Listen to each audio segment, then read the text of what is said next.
তো গাইস দেখতে পাচ্ছেন একটা বর সাথে কয়েকজন মানুষ আছে কাইসাবাড়ি দিয়ে হাইডা হাইডা গেতেছে বিয়ে করার জন্য। তো অ্যাকচুয়ালি কি হয়েছে, তো ব্লগটা প্রথম থেকে স্টার্ট করছি। আপনাদের সবাইকে এই ছোট্ট ব্লগে স্বাগতম।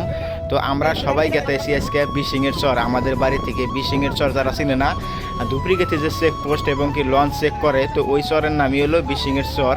তো ওই বিশিংয়ের চরে গেতেছি আজকে আমাদের মামারে বিয়ে করানোর জন্য এবং কি ওই জায়গায় বিয়ে খাওয়ার জন্য। তো সবাই আমরা বাড়াইছি আজকে সকাল 9টায়, আর আমরা ফুলবাড়ি আয় পাইছি প্রায় 11টায়। আমাদের বাড়ি থেকে ফুলবাড়ি অনেক দূর, আর আস্তে আস্তে কিন্তু আমরা সবাই দেখতে পাচ্ছেন বিশিংয়ের চরে কিন্তু আয়া পাইছি। আর এই বিশিংয়ের চরে আমাদের নাওড়া রাইখে এখন আমাদের হাইডা যাওয়া লাগবো প্রায় 10-15 মিনিটের মতো। তো হাঁটতে হাঁটতে দেখতে পাচ্ছেন এমন কেদার রাস্তা কি কমু। এই চরের মধ্যে কিন্তু কেদা বালু পানি থাকবোই, কারণ এই চর কেদা বালু পানিরই। আর আজকে এই প্রথমবার আমাদের গ্রামের যতগুলো চ্যাংরা আছে সবাই কিন্তু এই দিনের মধ্যে বিয়া করাবার গেতাইছে এবং কি দিনে বিয়া খাবার গেতাইছে, কারণ আমাদের ওই জায়গায় কিন্তু বিয়া হয় রাইতে 10টায়, 11টায়, 12টায়। তো এই প্রথমবার দিনে কেউ বিয়া গেতাইছে, আর এই প্রথমবার হাইডাও গেতাইছে, প্লাস নাও দেওয়া হইলো, প্লাস আরও গাড়ি দেওয়া হয়েছে।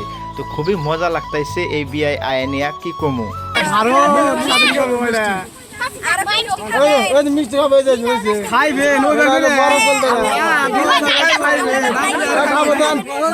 তো গাইস এই বিয়ার মধ্যে কিন্তু হাসি মস্কারি হবো এবং বিয়ার মধ্যে কিন্তু কথাবার্তা চলবই, কারণ এই কথাবার্তা হাসি মস্কারি যদি না হয় তাহলে কিন্তু বিয়া হবো না।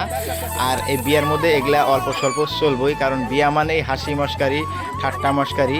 তো গাইস আমাদের মামার বিয়ার কাম কাজ যত ছিল সব কাম কাজ কমপ্লিট। এখন আমরা যাবো বাড়ি, এখন বাজে রাত 10টা, আর আমরা বাড়াইছি সকাল 10টায়। তো আমাদের বাড়ি গেতে প্রায় 1টা-2টা বাজবো, কারণ বিশিংয়ের চর থেকে আমাদের বাড়ি কিন্তু বহুত দূর। আমরা কিন্তু সবাই দেখতে পাচ্ছেন কাপড় চোপড় খুলছি, গরমের মানে এত গরম দিছে কি কমু, সবাই দেখো কাপড় চোপড় খুলছে, সবাই এই শালের উপরে চইরা কাপড় চোপড় খুলে বয়ে রয়েছে। আর আস্তে আস্তে কিন্তু আমরা বাড়ি আইছি, আর বাড়ি আয় কিন্তু দেখতে পাচ্ছি যে এই ধরনের গান বাজনা ড্যান্স চলে আসে, কারণ যারা যারা বাড়ির মধ্যে আসছিল সবাই কিন্তু এইভাবে ড্যান্স করতে আসছে, আর আমরাও কিন্তু সেই ড্যান্সে এবং গানের মধ্যে শরিক হইলাম। আর বিয়া বাড়ি মানে আনন্দ ফুর্তি, কারণ মানুষের বিয়া একটাই হয়, আর একটা বিয়ার মধ্যে কিন্তু প্রথম পুরাই আনন্দ ফুর্তি সব কিছু হয়। তো গাইস আজকের ব্লগটা এই পর্যন্তই। সবাই ভালো থাকবেন, সুস্থ থাকবেন। আর আমার এই ইউটিউব চ্যানেল এবং ফেসবুক পেজে যদি নতুন হন তামাম বয়েস, তো সবাই পেজটা এবং ইউটিউব চ্যানেলটা সবাই সাবস্ক্রাইব করবেন, আমাদের সঙ্গে থাকবেন। আমরা আরও নতুন নতুন ব্লগ কিংবা নতুন নতুন ভিডিও নিয়ে আসবো আপনাদের সামনে।